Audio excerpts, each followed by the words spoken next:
wabarakatuh. Apa kabar teman-teman semuanya? Semoga teman-teman selalu dalam keadaan sehat walafiat dan selalu dalam lindungan Allah Subhanahu wa taala. Amin. Teman-teman, izin memperkenalkan diri. Nama saya Bu Wahyu Widiarse. Saya adalah salah seorang widya iswara di BPSDM atau di Kantor Badan Pengembangan Sumber Daya Manusia Daerah Provinsi Jawa Tengah, yang pada kesempatan ini saya akan memberikan materi tentang komunikasi efektif. Teman-teman semuanya, seperti teman-teman ketahui, kita sebagai manusia, sebagai makhluk sosial tentu tidak luput dari apa yang namanya berkomunikasi. Karena kita adalah makhluk sosial, dimanapun kita berada, kita membutuhkan orang lain.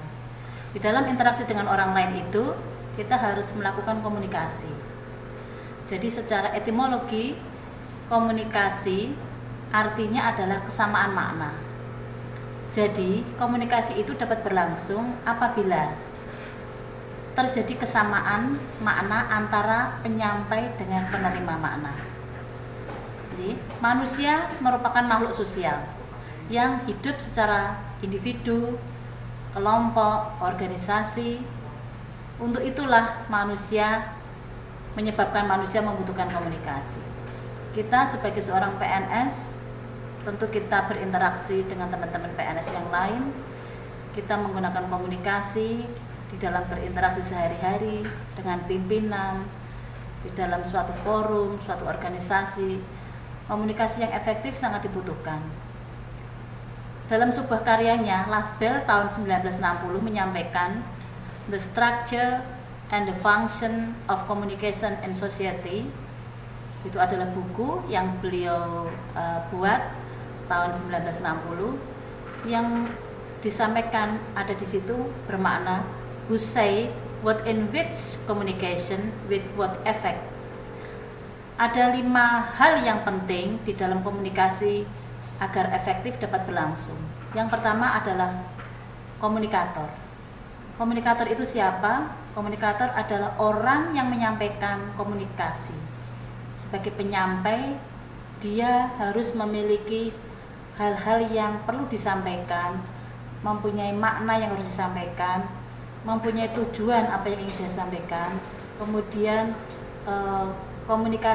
komunikator harus mempunyai kiat-kiat atau trik-trik bagaimana komunikasi itu dapat efektif dilaksanakan. Kepada siapa komunikasi itu dilaksanakan?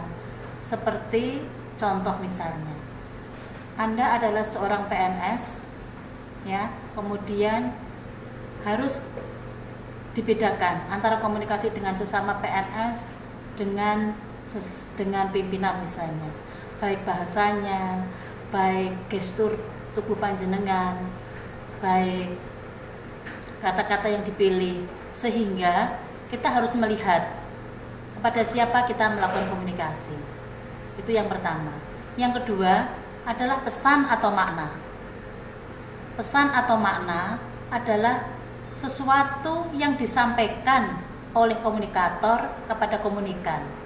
Ya, pesan itu sesuatu yang abstrak, ya, dirubah menjadi sesuatu yang konkret dengan suara, dengan gerak, dengan bahasa verbal ataupun nonverbal. Dari pesan ini, makna ini disampaikan dengan alat yang namanya media. Itu yang ketiganya. Media yaitu alat yang digunakan untuk memindahkan sumber kepada penerima. Media itu bisa berupa media elektronik atau media-media yang lain, seperti media tulis, seperti surat kabar, seperti majalah, dan lain-lain. Yang keempat adalah penerima pesan atau komunikan. Di dalam hal ini bisa disampaikan komunikasi bisa berlangsung dengan efektif apabila penerima ini memahami apa yang disampaikan oleh komunikator. Ya. Yang kelima adalah efek atau dampak. Dampak ini sangat penting. Komunikasi bisa dikatakan efektif manakala efek ini memiliki dampak atau dampak ini adalah sesuatu yang positif. Jadi komunikator mampu merubah tentang pengetahuan, sikap, kemungkinan perilaku kepada komunikan. Jadi sudut pandang, cara berpikir termasuk di dalamnya bisa dirubah dengan komunikasi yang baik atau komunikasi yang efektif. Teman-teman sekalian, kita beralih kepada materi yang lain, yaitu tentang fungsi dari komunikasi. Sebetulnya ada beberapa fungsi yang bisa kita sampaikan, yang bisa kita ketahui tentang komunikasi ini. Ada 4 fungsi. Yang pertama yaitu fungsi sosial. Jadi komunikasi ini memegang peranan sangat penting di dalam kita melakukan komunikasi dengan orang-orang di sekitar kita. Komunikasi membangun konsep diri, aktualisasi diri untuk kelangsungan hidup dan memperoleh kebahagiaan kita. Jadi itu fungsi yang pertama, yaitu fungsi komunikasi sosial. Bagaimana kita mengekspresikan diri kita merespon diri kita terhadap hal-hal yang lain yang ada di sekitar kita. Ya, supaya semuanya itu segala sesuatunya untuk kebaikan kita, untuk kebahagiaan kita. Ya. Kemudian fungsi yang kedua yaitu komunikasi ekspresif. Apa itu komunikasi ekspresif? Yaitu komunikasi untuk menyampaikan perasaan ekspresif, perasaan emosi kita, bisa dengan pada saat kita merasakan kebahagiaan, kesenangan, kemudian perasaan sedih, perasaan kecewa, itu fungsi ekspresif. Ya, fungsi yang kedua. Fungsi selanjutnya adalah fungsi yang ketiga, komunikasi ritual. Bagaimana kita mengartikan komunikasi ritual tersebut? Komunikasi ritual adalah komunikasi yang terkait dengan kaidah-kaidah ritual atau keagamaan atau nilai-nilai ibadah. Jadi kita sebagai manusia tentu tidak akan luput dari hal-hal yang berkaitan dengan nilai-nilai ritual, nilai-nilai keagamaan yang kita yakini bersama. Ada kita melakukan ibadah seperti misalnya umat muslim, kita melakukan sholat, kemudian umat yang lain melakukan ibadah di gereja. Ada komunikasi ritual, itu fungsi yang ketiga. Kemudian fungsi yang keempat yaitu komunikasi instrumental, yaitu yang bertujuan untuk menginformasikan, ya, memberikan informasi kepada orang lain, kemudian mengajar atau mengajak, kemudian mendorong artinya untuk merubah sikap, ya, merubah sikap.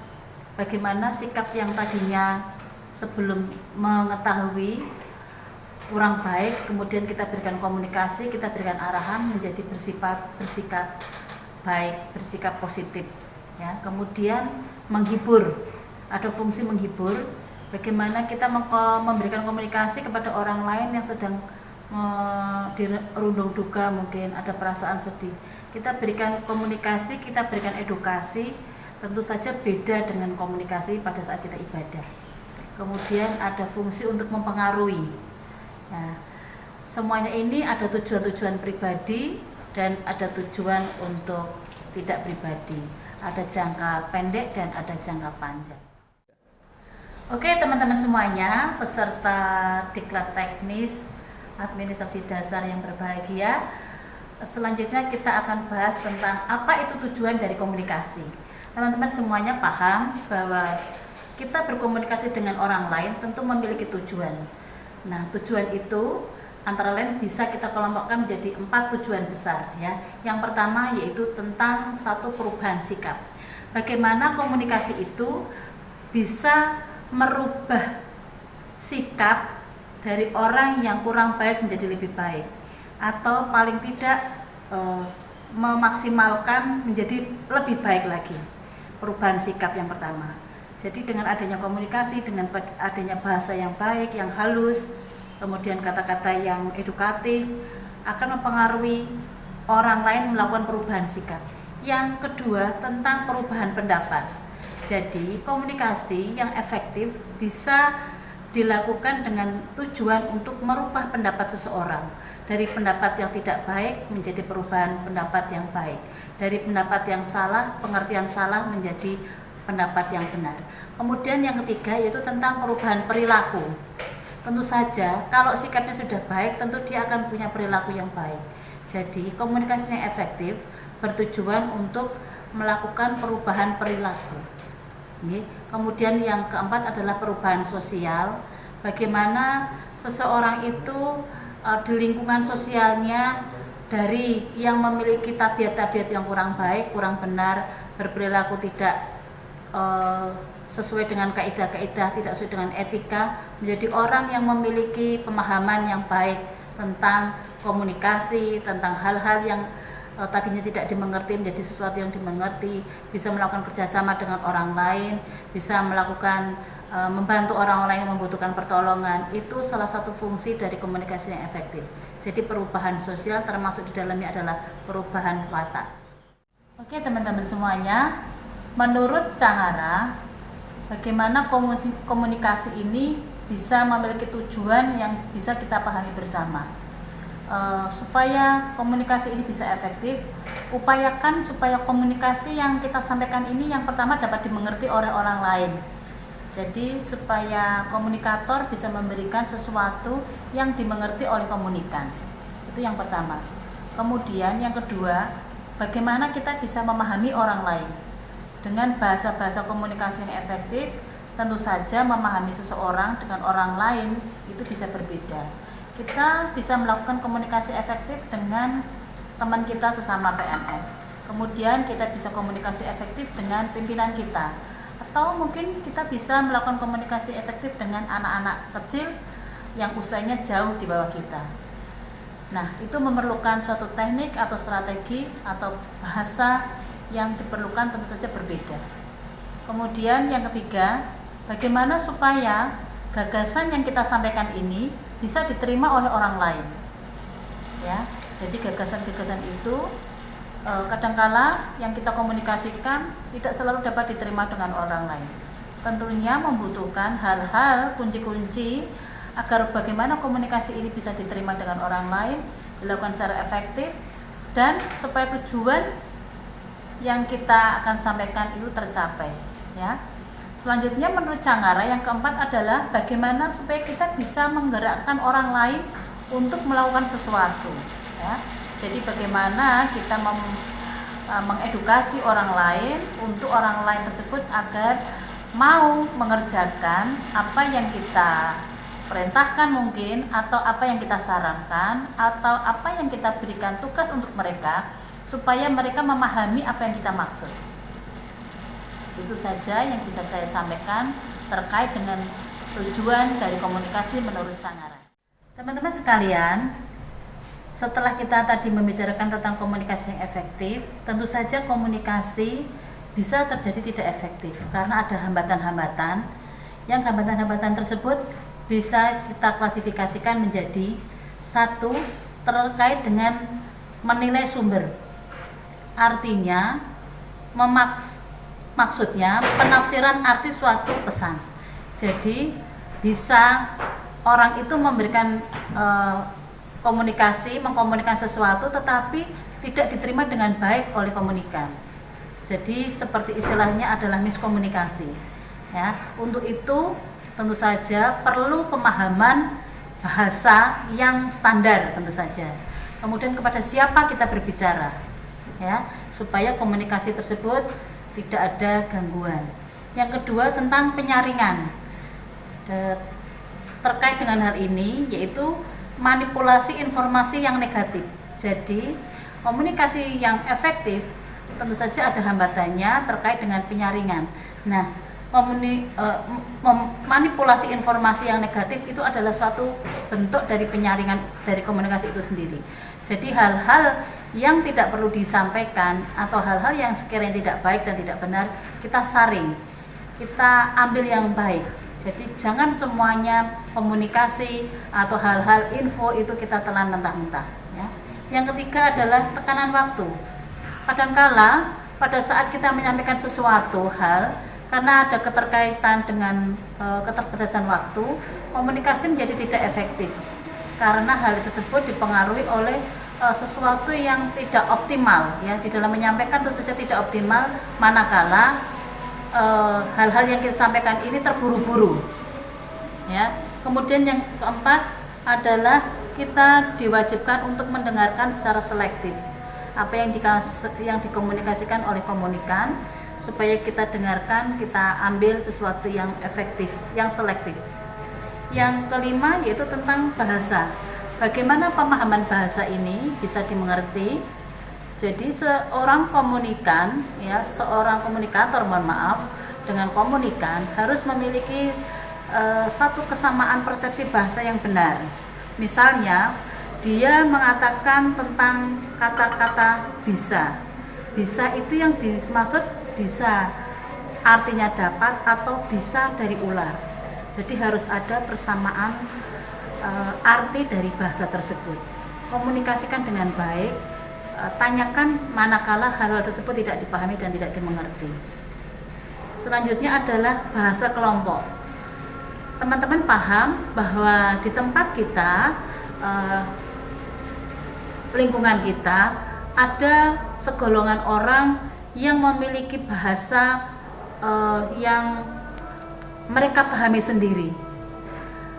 Misalnya bahasa orang-orang pesisir, bahasa orang-orang pinggiran, tentu saja berbeda dengan orang-orang yang ada di daerah. Kemudian bahasa-bahasa anak sekolah, bahasa-bahasa kita sebagai PNS, tentu saja akan sangat berbeda dengan bahasa orang-orang yang di luar sana. Dengan demikian, sebaiknya seorang komunikator harus menyampaikan bahasa tersebut secara sederhana, jadi tidak melulu tentang kelompoknya, supaya bahasa tersebut bisa dipahami oleh orang yang mendengarnya. Selanjutnya yang paling akhir adalah tentang emosi. Bagaimana seorang komunikator bisa menyampaikan komunikasi dengan baik manakala dia bisa menjaga emosinya. Emosi yang baik adalah yang datar, yang tidak mudah tersinggung, yang bisa menghargai pendapat orang lain, dan dia pun bisa menyampaikan segala sesuatu hingga tercapai tujuannya. Teman-teman sekalian, para peserta Diklat Teknis Administrasi Dasar yang berbahagia, hambatan komunikasi menurut Effendi disampaikan ada 4. Yang pertama adalah gangguan, bisa secara mekanik, bisa secara semantik. Gangguan-gangguan tersebut bisa seperti suara-suara yang sebetulnya tidak diinginkan tetapi tidak bisa kita hindari. Kemudian gangguan semantik adalah gangguan salah pengertian. Yang kedua adalah tentang kepentingan atau interest. Jadi membuat orang untuk selektif di dalam menanggapi di dalam komunikasi, ya. Yang ketiga adalah motivasi. Semakin sesuai dengan komunikasi, dengan motivasi maksud saya, komunikasi akan semakin lancar.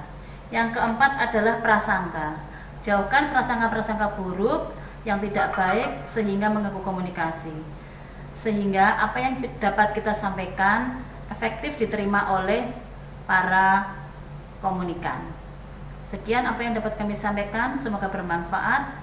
Terima kasih. Assalamualaikum warahmatullahi wabarakatuh.